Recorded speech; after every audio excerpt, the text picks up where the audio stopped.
उपलब्धियां जो भी हैं, लेकिन आयोजन का कितना ज़रूरी माना जाए, कितनी ज़रूरत है इसकी, और इससे क्या एक मैसेज देना भी ज़रूरी होता है, इसलिए ये सारे आयोजन होते हैं। नागेंद्र जी, देखिए, आपने आयोजन के औचित्य पे सवाल उठाया है, इसको समझना बहुत ज़रूरी है।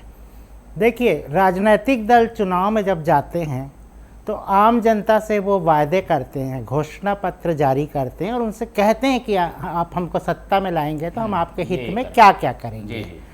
तो स्वाभाविक रूप से ये पहले भी होता आया है और मुझे लगता है ये होते रहेगा।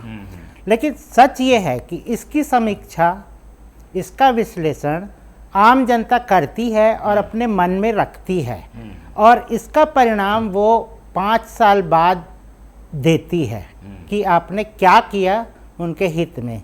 तो आज का जो ट्रेंड है वो अब हर साल जो इन्होंने अपना एक बना के रखा हुआ है, जी, उन्होंने एक प्लान जो करके रखा है, वो उसको कितना उन्होंने अचीव किया है, उसको वो एक तरीके से कह लीजिए तो मंथली टेस्ट जैसा, अगर बच्चे साल भर जो टेस्ट देते हैं उसका एक फाइनल एग्ज़ाम 5वें साल में होता है, और हर महीने जो टेस्ट होता है उस तरीके के टेस्ट में बैठा जा रहा है अभी। पर ये एक बहुत अच्छा अवसर मिलता है। जनता तो कुछ नहीं बोल सकती क्योंकि उसने वोट दे दिया, सत्ता में बिठा दिया, तो उसके पास अब कुछ नहीं रहता, वो आखिर में ही अपना फैसला करती है। लेकिन प्रतिपक्ष, उसको एक बड़ी जिम्मेदारी जनता दे के रखती है, और वो कहती है कि इनका जो मंथली टेस्ट है या ईयरली इन्होंने जो किया है उस पे आप सवाल उठाइए। तो प्रतिपक्ष की एक बहुत बड़ी जिम्मेदारी है। और बार बार कहा जाता है, देखिए, छत्तीसगढ़ में जनता भी छत्तीसगढ़ की है और यहाँ सत्ता में बैठे लोग भी छत्तीसगढ़ के ही हैं, तो दोनों का ही मन विकास को लेके तो छत्तीसगढ़ के है ही। और हम अगर कहें तो 25 साल में तीनों, अगर हम कहें तो लगातार मुख्यमंत्रियों ने सही काम किया था। जोगी जी ने, रमन सिंह ने, फिर भूपेश बघेल ने, और अब बारी है विष्णुदेव साय की।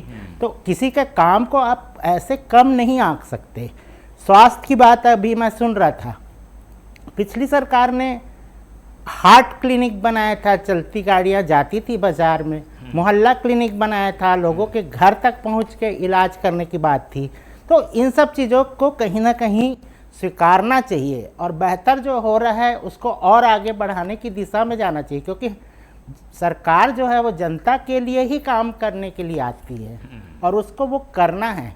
तो इन सब चीज़ों में मुझे लगता है, और उस पर जो उपलब्धियां गिनाई जाती है उसमें तथ्यात्मक उपलब्धियां होनी चाहिए और सच ही होना चाहिए। किसी भी तरीके से उसमें भ्रम नहीं उत्पन्न होना चाहिए, और अगर कहीं भ्रम होता है तो प्रतिपक्ष को तो पूरा अधिकार है कि वो इसको सामने लाए और उस पर बात करे। जी।